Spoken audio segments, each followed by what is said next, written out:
Good afternoon. Please take a moment to familiarize yourself with the nearest exit, indicated by the illuminated exit sign. In case of a building evacuation, please walk, do not run, to the nearest exit.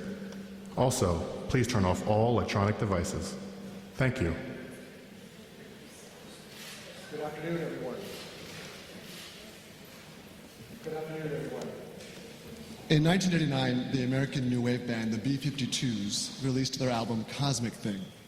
In the 30 years since first listening to that CD, that is the closest I have ever come to the body of work for which Professor Peebles is being recognized today in being named the 2019 Nobel laureate in physics. My name is Ben Chang. I am the Deputy Vice President for Communications and spokesperson here at Princeton University. It is my great pleasure to welcome you here today, a day on which we celebrate James Peebles, the Albert Einstein Professor of Science Emeritus. Siri is also very excited about today. Perfect, I don't know. We'll leave it there and hopefully. Thanks to all of you for joining in this celebration, including those watching the live stream across campus being broadcast today and also beyond these walls. I would also like to thank the team that helped put together this event, along with all the material you have seen today online and on social media, spearheaded by Dan Day. First, a few details about this press conference and celebration. We will start with remarks by the President of Princeton University, Chris Eisgruber, and Ermin Verlinde, the Chair of the Physics Department. After that, Professor Peebles will speak. When he concludes, we will open the floor to questions from the news media. We'll call on each member of the media, and a runner will bring a microphone to the reporter so everyone can hear the question. We also have a few questions from members of the media that aren't able to be in the room with us today, and I'll relay a couple of those. Beyond the media, we have a good number of students, faculty, and staff who are members in the audience. Depending on the number of media questions, we hope to leave time for questions from all of you. And now I'm pleased to introduce to you the 20th president of Princeton and a former Princeton undergraduate physics major, Christopher Eisgruber. Thank you, Ben. And it's a tremendous pleasure to be able to welcome all of you to this press conference and celebration. As Ben has already said, joining me here on stage are the chair of the physics department, Professor Ermin Verlinde, and of course, Princeton University's 2019 Nobel laureate in physics, Professor James Peebles.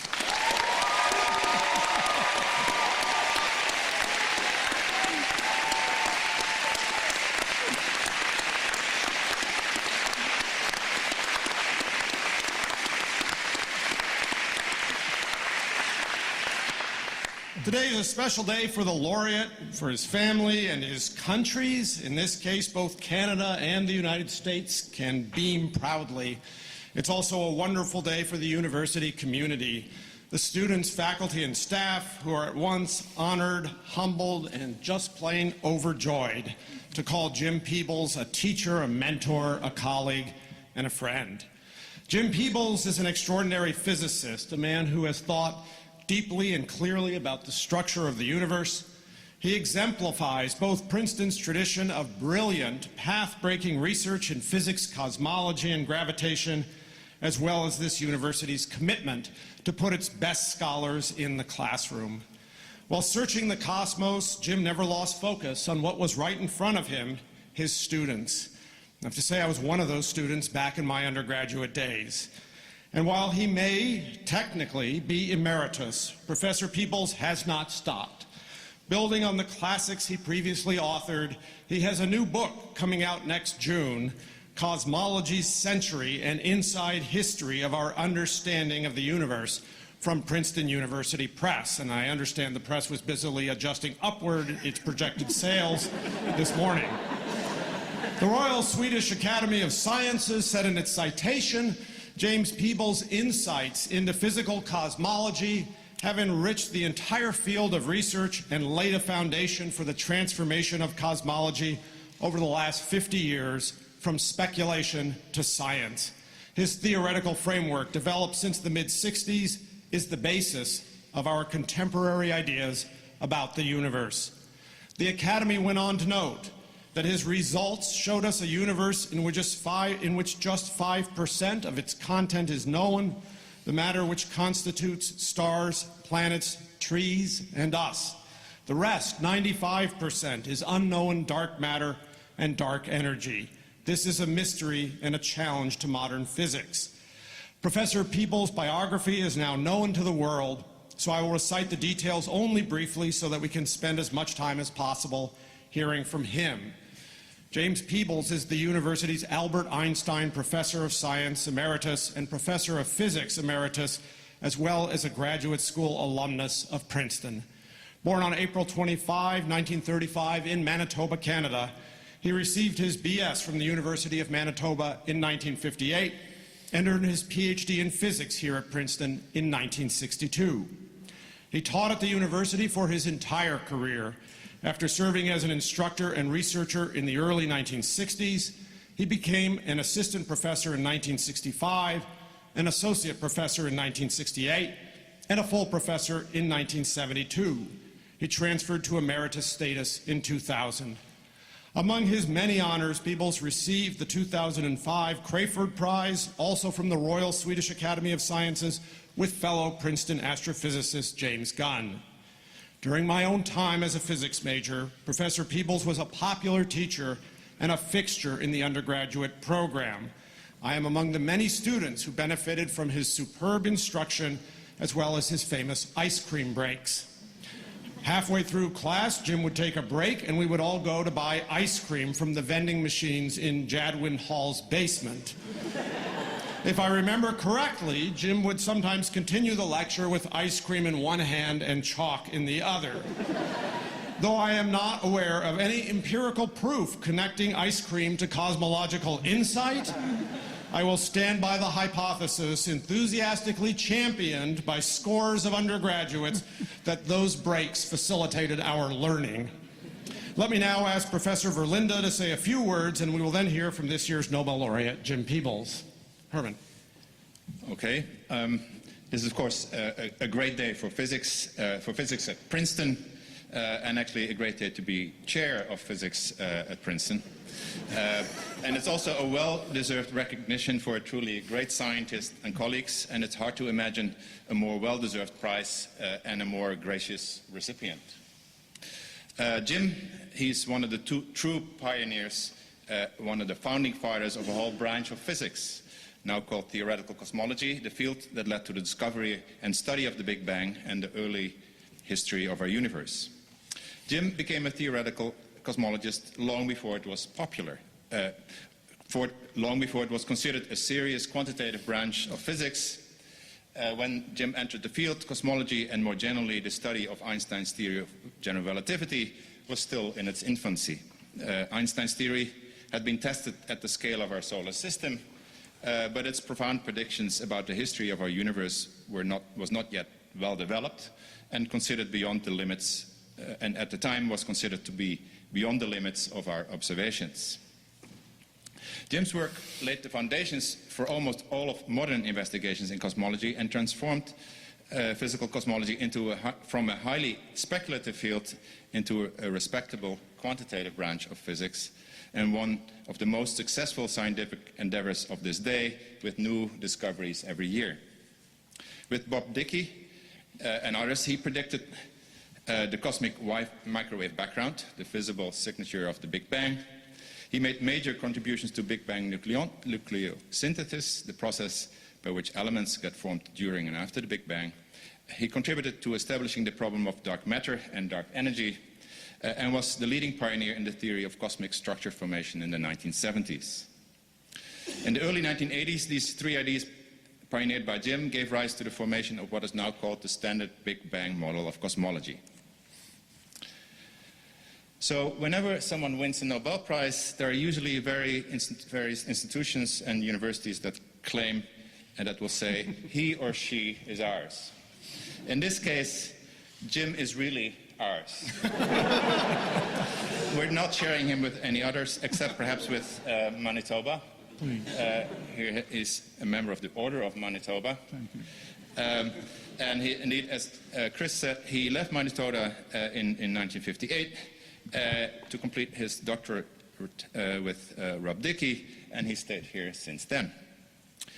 For my personal perspective, indeed, I got to know Jim first as a name on a book that I would see many, many times. As was mentioned, Jim has written several books that became standard references in the field.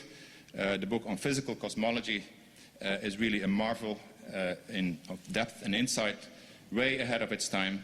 And it's also written in brilliantly lucid prose and with balanced views of what it means to discover new things in physics and cosmology. So when I came to Princeton, certainly someone who was first in name became a person that you could have conversations with and that you could learn very valuable things from. It's always a joy and a privilege to hear Jim give a lecture or a talk, or to talk with him about big questions that are still puzzling us today. It's also a pleasure to have Jim in a lecture, because he's always the one who asks the deepest questions to the speaker, and questions that usually illuminate the entire context of the lecture. As one of his colleagues, Suzanne Staggs, wrote, Jim has the remarkable ability to look at the big picture, which of course is a very useful skill if you look at the whole universe. But Jim, so as Suzanne wrote, holds in his head the entire scope and grandeur of our universe, but is also able to drill down to its fine details and describe them and interpret them. Gracious and generous to his students and his colleagues, and as an illustration of his modesty, during the celebration this morning in the physics department, Jim expressed actually disappointment that the theory that he developed in the early 80s turned out to work so well. It's being confirmed by experiment after experiment, but scientists of Jim's integrity recognize that in spite of all the progress, there are still more questions than answers. People like Jim are more interested in the progress of knowledge than in their own fame, sometimes to the point where indeed they prefer to be proven wrong than to be proven right. But today is a day where, Jim, you should be proud for being proven right. Scientists of Jim's stature and impact are a very rare breed. He has truly contributed to our understanding of the universe in profound ways, and we are very proud to have him as our colleagues. Congratulations, Jim.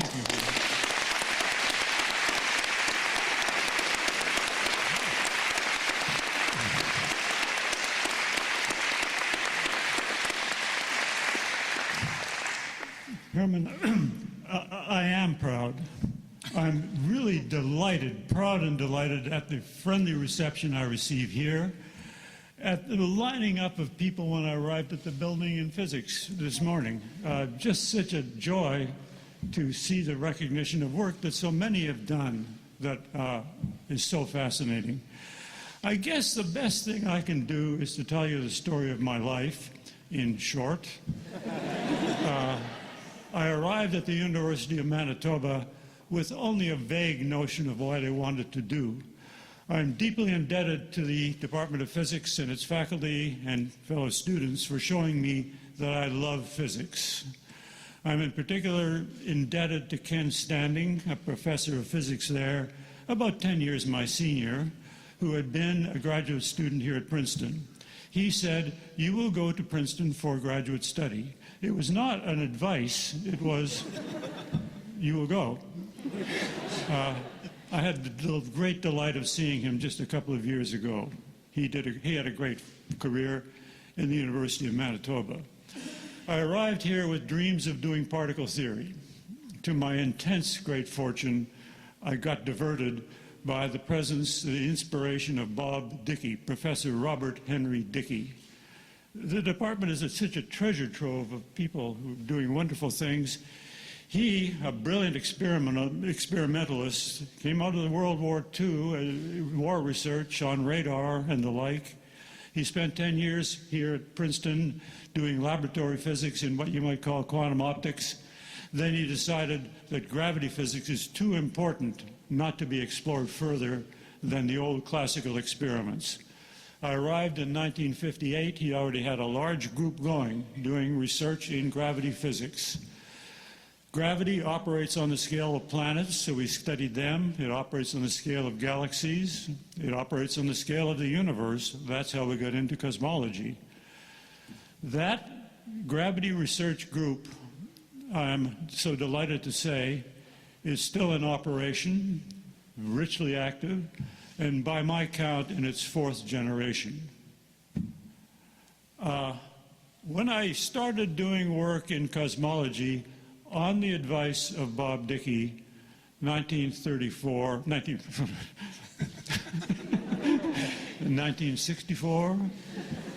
the subject was, I should emphasize, the subject was a real physical science. It had a theories, it had observations, it had work in progress to try to bring the two together.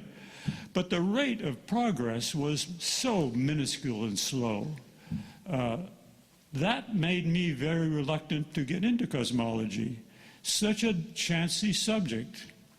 But I discovered, to my great pleasure, that because there are very few people working in the subject, I could, just without consulting the literature, do interesting things and be pretty sure no one else was doing them. Such a change from today. And as I did research, I saw new things to think about that led to new things, and well, I stopped 55 years later. I find it amazing always to consider that nature operates by rules that we can then discover. I'm particularly and intensely amazed to consider that when I worked in this field, we had a theory of gravity, general relativity, which passed one demanding test on the scale of the solar system. In cosmology, we are invited to apply that same theory, extrapolated to scales that are about 10 to the 15 times larger. Spectacular. Why in the world should you assume that the same physics would apply on those scales as in the solar system? I was nervous about that. I was nervous about the lack of evidence about the nature of the universe. But the evidence kept appearing. It was quite a joyride. I remember well, 1982, I introduced a theory that went by the name of CDM, cold dark matter. I made it up out of whole cloth to fit the observations we had at the time. 2 years later, I added lambda, Einstein's cosmological constant. It became the theory that's now very firmly established. But in 1984, when I put together that theory, I was very unhappy with the fact that it grabbed a lot of attention. Why are you concentrating on this particular theory? I could make a dozen others up that would fit the data equally well. This was the simplest possibility, but by no means the only one. I spent much of the late 80s, early 90s inventing other theories just because I felt that we shouldn't be so confident about the one theory. But I was totally wrong. The theory survives, to my deep amazement, and as Herman remarked, slightly to my regret, because we can be very sure that theory isn't the final answer. And we can be very sure that as we discover new aspects of the expanding and evolving universe, we will be startled and amazed once again. I hope you guys hurry up to make those discoveries so I can enjoy them.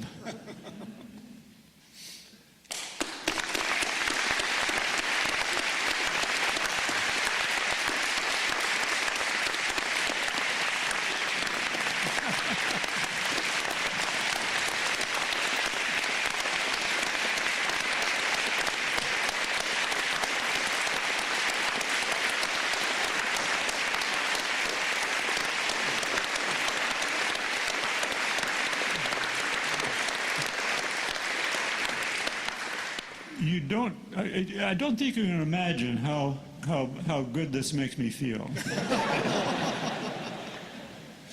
Thank you. Thank you very much, Professor, and thank you, President Eisgruber and Professor Verlinde. This is the point at which we test that premise of there being more questions than answers as we forward research into the universe, but try to balance that equation. There are microphones in the Audience, if you have questions, please raise your hand. While we search for those hands, if I could kick us off with a question that came from some of our media friends from the North. Professor Peebles, you grew up in Winnipeg and on the prairies of Manitoba. Do you recall how your interest in the stars and galaxies took hold? What sparked your interest in science that has brought you to this day? So first, I must, a slight correction. I was born in St. Boniface, the Francophone sister city of Winnipeg. Duly noted. I grew up in Norwood and then St. Vital, small municipalities just south of Winnipeg. What was the other part of the question? Well, why? I have always, since one of my early memories is throwing a tantrum because I wasn't allowed to put together the coffee percolator. I remember as a very young child, but I could read, looking into one of my sister's textbooks and seeing an explanation of a compound pulley. I thought that was really neat, and I still do. My father was handy with his hands, and I certainly enjoyed working with him. I loved building things. I was never very good at it, but I always loved doing things with my hands.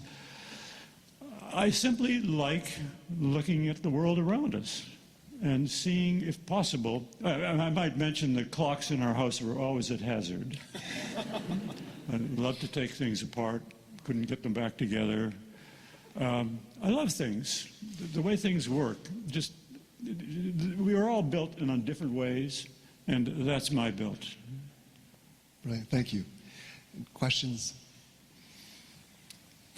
Professor Chris Tolley from the physics department. Jim, what did it feel like when the first fossils of the early universe were discovered? And what other relics from the early universe would you like to see one day measured? Right. So you must understand, when the radiation was discovered, it was seen to be more or less isotropic, the same in every direction. That's all you knew. The press got excited. This is radiation from the early universe. What do you mean? It could be anything within limits. The evidence that is really from the early universe took 25 years. It wasn't until two crucial experiments, 1990, wasn't it? Showed that the spectrum is just that of thermal radiation, as you would expect from a hot Big Bang. I might mention that that experiment was done brilliantly well by two groups independently, each of which took 15 years to get the experiment done. One group, NASA, was led here at Princeton by my deep friend and colleague, David Wilkinson. A magnificent experiment, although the project was led by him. John Mather was the person, the PI in charge of that investigation. In Western Canada, University of British Columbia, Herb Gush was doing the same experiment independently.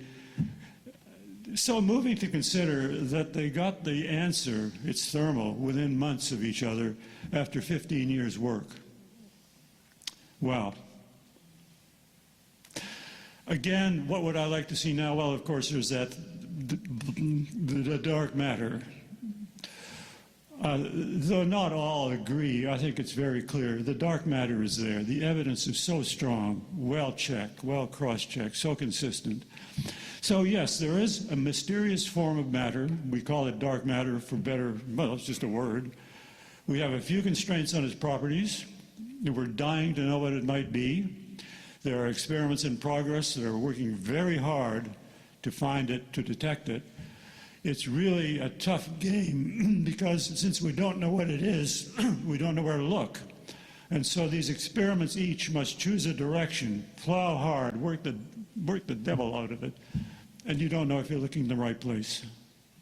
It will show up. They always do, so it will happen. I warn you that the first announcement of detection will be greeted with great joy. This is the microwave, this is the dark matter. But we won't know whether that's really the dominant dark matter or just a trace element. My bet is that the dark matter is complicated and that the discovery will be a process of winnowing out different candidates, some that are all there, but in varying amounts. It'll be very exciting.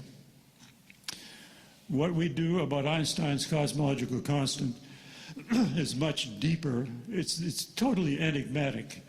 It's a term that Einstein recognized is allowed by his theory. He threw it in and then, in disgust, threw it out again. And that's the story I was advised when I was a student, a graduate student and then a postdoc. It's back, and it is so enigmatic. Someday we will sort it out. You all will sort it out. There are wonderful prizes to be, discoveries to be made. Of course, the room is full of people who are on to wonderful discoveries. Science marches on in many directions. I don't think there is a final theory of anything. It's theories all the way down. Another question. Professor David Spergel from our astrophysics department. What observation most surprised you in the development of cosmology? Sorry? What observation most surprised you in the development of cosmology? Well, the present state of affairs is a total surprise. No, I can't name any specific problem, specific discovery, because you see, it's a process. Well, for example, we have the thermal radiation left over from the hot early universe, first detected, in early experiments with microwave communication as unwanted noise, seen to be present, clearly, seen to be smoothly distributed across the sky to a good approximation.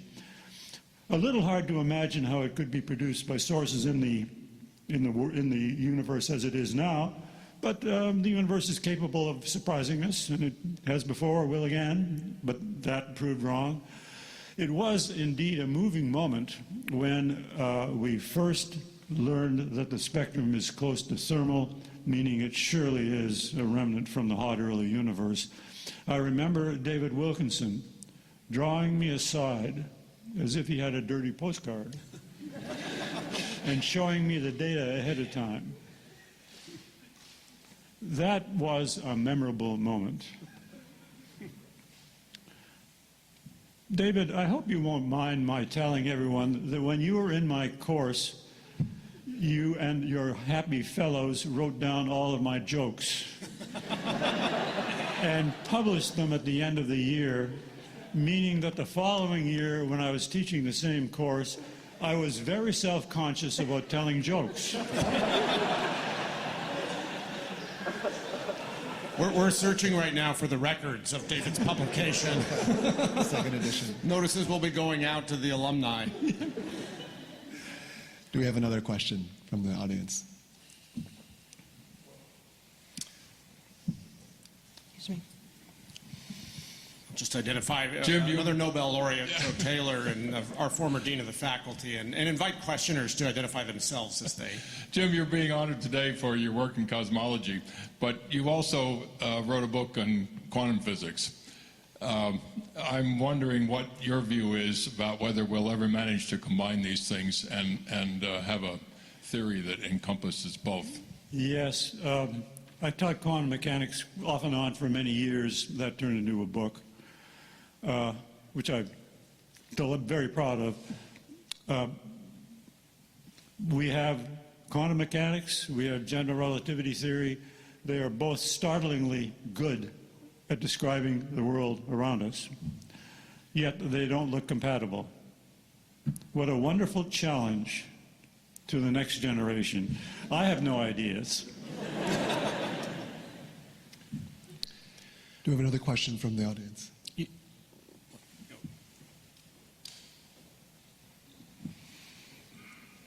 And please identify yourself. Hi, I'm Rui Raheen. I'm a reporter with the Daily Princetonian. And my question is, what advice do you have to the many students who have come out to celebrate your achievement today and who are inspired and continue to be inspired by your legacy? My advice is not to aim for prizes and awards. They'll come or they won't. Don't judge your career by the number, by the count of prizes. We're in this for the joy of research, the fascination, the love of science. That's the reward, really. I remember being startled when I was told that you could be paid for doing this. Don't judge yourself by the awards. Judge yourself by how well you've done. And do your best.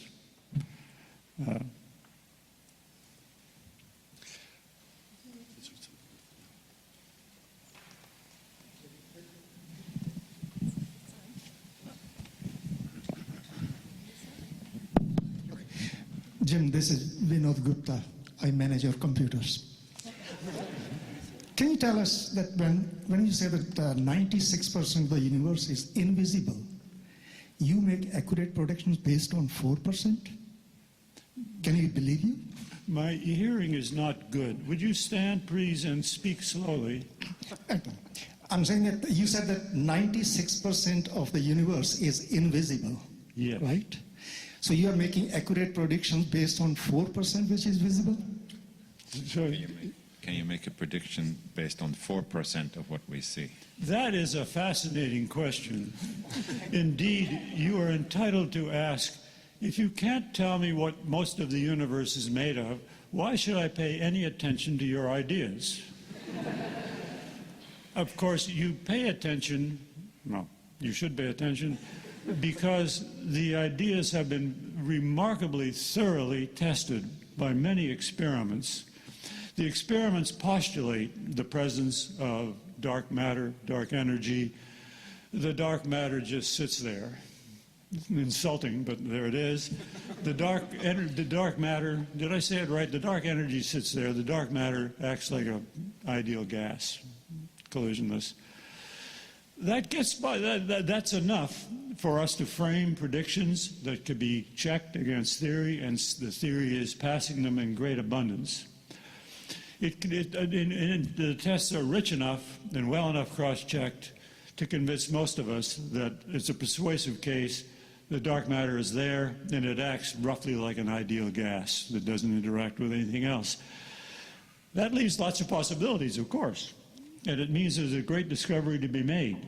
But I think that it's very, very probable that when the nature of the dark matter is discovered, it will be seen to predict a universe that looks very much like the present theory, because the present theory looks so much like what is observed. Does that make sense?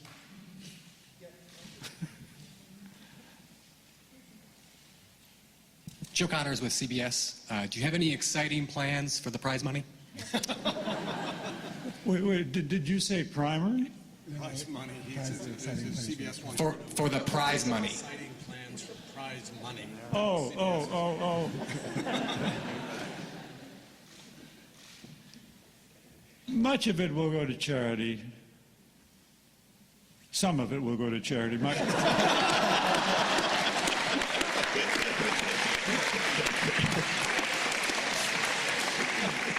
Some will go to our children. I must say, I owe a lot to the University of Manitoba, and a chunk will go to it. And as Duncan and I, another Nobel laureate, were saying, you have to be careful when you give away money. You don't want to pay taxes on it. So you must bequeath it before you receive it. But as for the rest of them, I know who gives thought to such things? Not at this moment. Did we have a question on this side, or? All right. If I could just ask, Jim, if you'd be willing to say a couple of things about this extraordinary tradition of cosmology here at Princeton, of which you're a part. You mentioned that it was kind of a fledgling branch of physics in a way when you came here. Was it just the presence of folks like John Wheeler and Bob Dickey that helped it to flourish here, or was there something else? Well, of course, you recall that Einstein spent time here. Then Howard H. Percy Robinson, an influential figure in relativity in the 30s.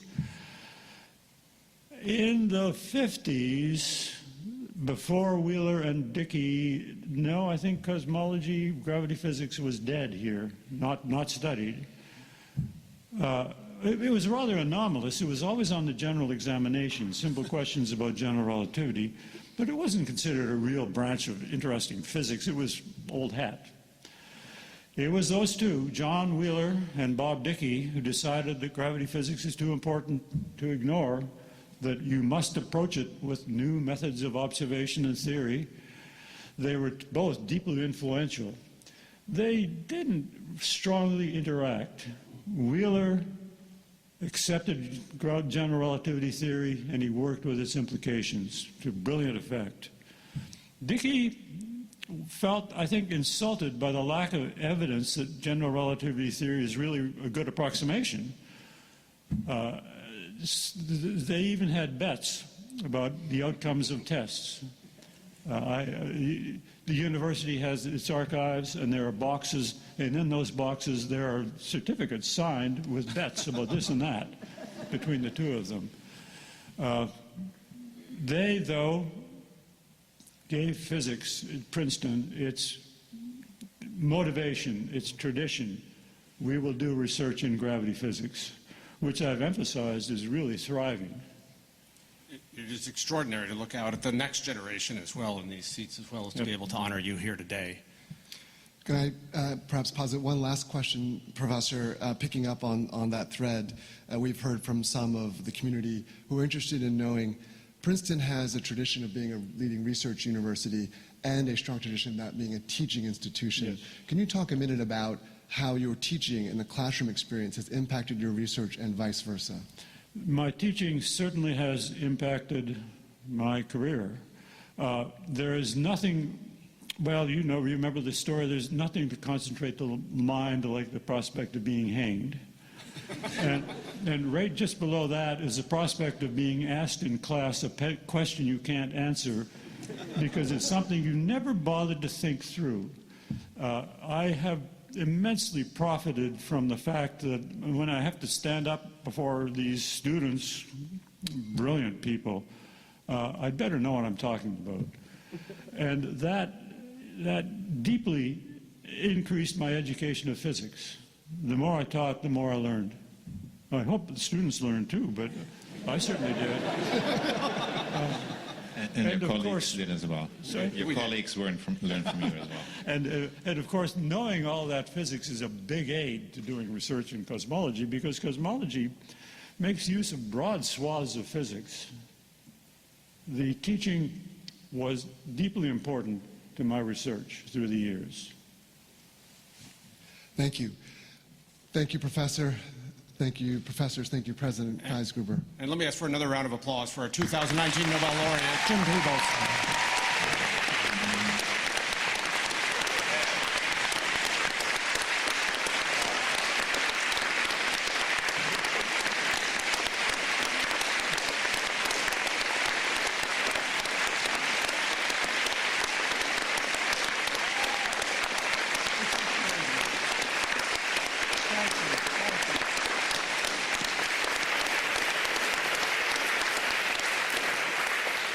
Now I know how rock stars feel.